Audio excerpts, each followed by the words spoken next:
आज मैं आप लोगों को अरण्य कांड का प्रक्षिप्त सर्ग सुनाती हूँ, जिसमें ब्रह्मा जी की आज्ञा से देवराज इंद्र का निद्रा सहित लंका में जाकर सीता को दिव्य खीर अर्पित करना और उनसे विदा लेकर लौटना है।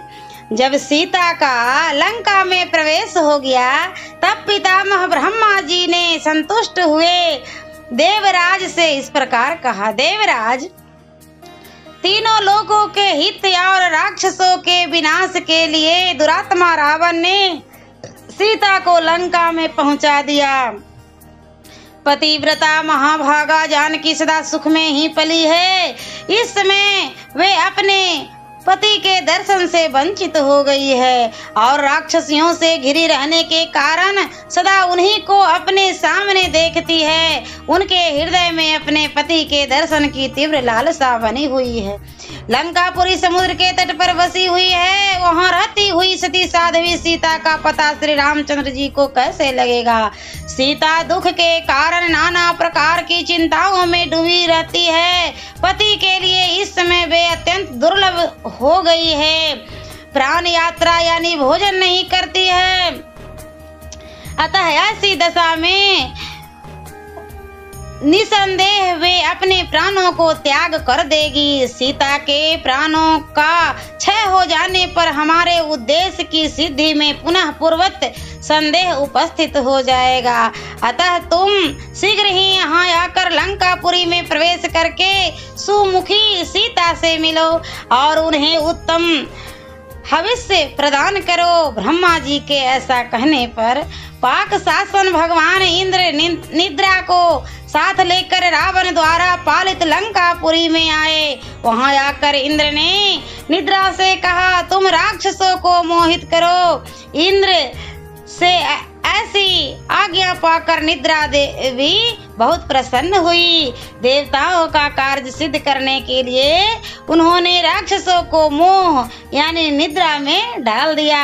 इसी बीच सहस्त्र नेत्रधारी सचीपति देवराज इंद्र अशोक वाटिका में बैठी हुई सीता के पास गए और इस प्रकार बोले, पवित्र मुस्कान वाली देवी, आपका भला हो। मैं देवराज इंद्र आपके पास से आया हूँ। जनक किशोरी, मैं आपके उदार कार्य की सिद्धि के लिए महात्मा श्री रघुनाथ जी की सहायता करूंगा, अतः आप शोक न करें। वे मेरे प्रसाद से बड़ी भारी सेना के साथ समुद्र को पार करेंगे। सुबह मैंने ही यहाँ इन राक्षसियों को अपनी माया से मोहित किया है। विदेह नंदनी सीते, इसलिए मैं स्वयं ही यह भोजन, यह हविष्य यज्ञ लेकर निद्रा के साथ तुम्हारे पास आया हूँ। सुबह रंभोरु, यदि मेरे हाथ से यह हविष्य को लेकर खा लोगी तो तुम्हें हजारों वर्ष तक भूख और प्यास नहीं सताएगी। देवराज के ऐसा कहने पर शंकित हुई सीता ने उनसे कहा, मुझे कैसे विश्वास हो कि आप सचीपति देवराज इंद्र ही यहाँ पधारे हैं। देवेंद्र, मैंने श्री राम और लक्ष्मण के समीप देवताओं के लक्षण अपनी आंखों में देखे हैं। यदि आप साक्षात देवेंद्र हैं तो उन लक्षणों को दिखाइए। सीता की यह बात सुनकर सचीपति इंद्र ने वैसा ही किया।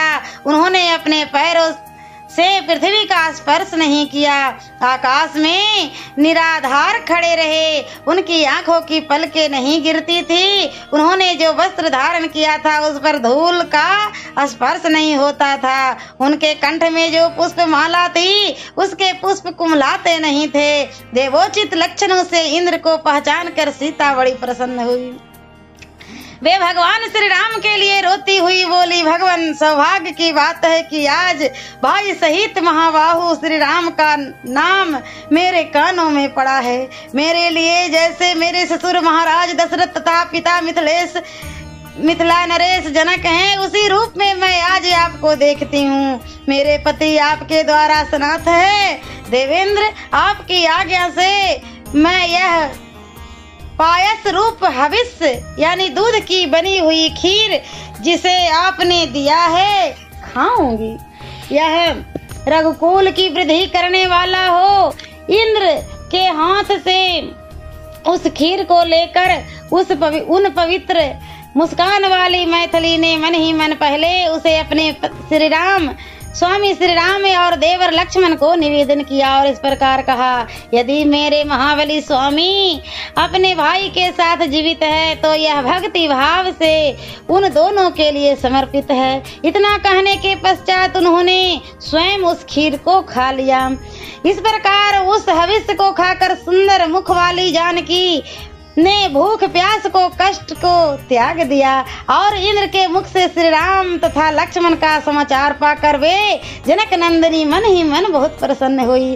तब निद्रा सहित महात्मा देवराज इंद्र भी प्रसन्न हो सीता से विदा ले श्री रामचंद्र जी की कार्य की सिद्धि के लिए अपने निवास स्थान देवलोक को चले गए। सियावर रामचंद्र की जय। और मैं अगले वीडियो में अरण्य कांड का 57वां सर्ग सुनाऊंगी।